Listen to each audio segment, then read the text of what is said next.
It's summer of 2018. I'm working as a consultant for a client in Paris. Every morning, I snooze my alarm 5 times before I can pull myself out of bed. I'm late and I rush to catch the last subway that can get me to work on time. I work from 9 to 7 every day. I come home late, heat up a pre-made meal I bought from the grocery store. I'm so exhausted from the long hours of work that I fall asleep before I can even finish the meal. If you are a consultant, I'm sure you can relate to parts of it. In today's video, I'm going to be sharing with you how I left my unmotivated consulting job behind me and how I increased my salary 3 times in the process. This will help you decide whether you should also switch from consulting. I will also be sharing with you a very lucrative role that you may consider switching to. Let's do this. This is what I thought about consulting life before I joined consulting. High salary, luxurious life, traveling all the time, staying in 5-star hotels and whatnot. While you do get to travel a lot as a consultant, it's mostly long hours of work. At the end of the day, the company really wants to squeeze work for every dime they spent on you. Another thing that I was told is that I would get to work on different projects as a consultant. While that's true, the nature of the projects you work on don't really differ much between one client to the other. As a result, after 4 years of consulting, things were becoming repetitive. Each day started with a long subway ride. Evenings always started late due to long hours of work.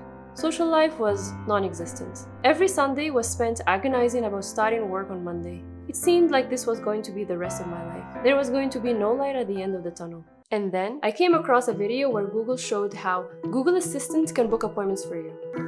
Hi, I'm calling to book a women's haircut for a client. I'm looking for something on May 3rd. Sure, give me 1 second.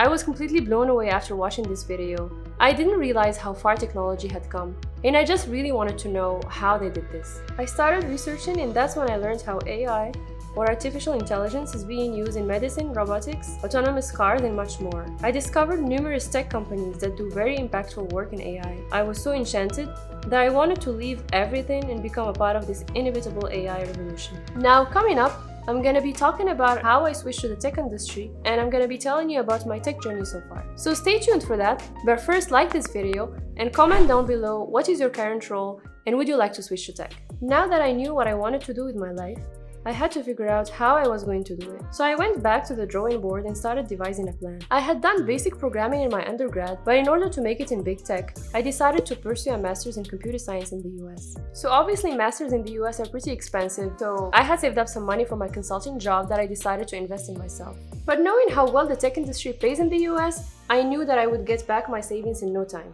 Leaving a stable, well-paying job is never easy, and as you may expect, there were a lot of naysayers. It took a lot of conviction to shun away these voices and stay focused. So I prepared my GRE for 2 months and got a good score. I wrote my essays and started applying for grad schools in the US. Since my undergrad was not in computer science, I was not very hopeful, so I applied to around 10 grad schools. In January, I got the news that I got admitted to Texas A&M University. I was beyond excited to start this new phase of my life. So I landed in the US in August 2018. So Texas A&M had its career fair in the beginning of September. So I had about 2 weeks to prepare for that. I didn't have a lot of hope since I didn't even start my master's in computer science yet.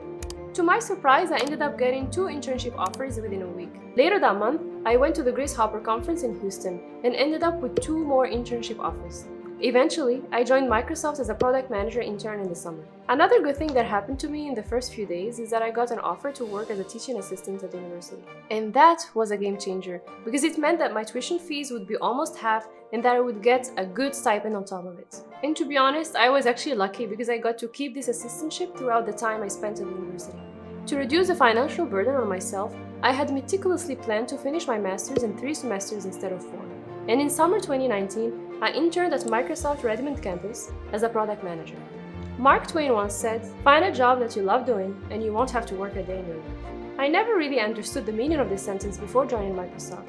Every morning, I would be excited to get up for work. I was working with a group of very talented people. The work was intellectually stimulating and very impactful. My manager always rooted for me and deeply cared for my well-being. We had casual team bonding events where there was no pressure of networking. In summary, I had like 180 degrees shift in my mindset about what a workplace really looks like. During my internship at Microsoft, I learned that all interns are considered for full-time positions. Based on your performance, Microsoft may extend a full-time offer at the end of the internship. That was like music to my ears. I used all the people skills I learned from my time in consulting.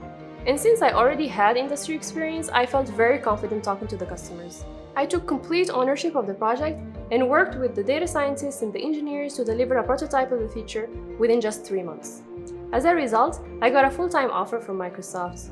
And the cherry on the cake was that I got an offer that was actually 3 times more what I was making in consulting. So within 18 months of leaving consulting, not only was I working on more impactful things, but I had also tripled my salary. In February 2020, I joined Microsoft as a full-time product manager, and I could not be happier. Now that I've been a product manager for some time, I want to quickly touch upon what's the difference between a product manager and a consultant. A consultant travels much more than a product manager. A consultant's team changes with every project, while a product manager's team mostly stays stable. Consultants help solve a business problem defined by the client, while product managers actually define their own problems. A consultant is responsible for making the client happy, and a product manager is responsible for making the product users happy. I know by experience how hard it is to switch your careers. You gotta go through those countless interviews to get your dream job. If you're considering switching to product management and you wanna know how I cracked my product manager interviews, watch this video. Until the next one, au revoir.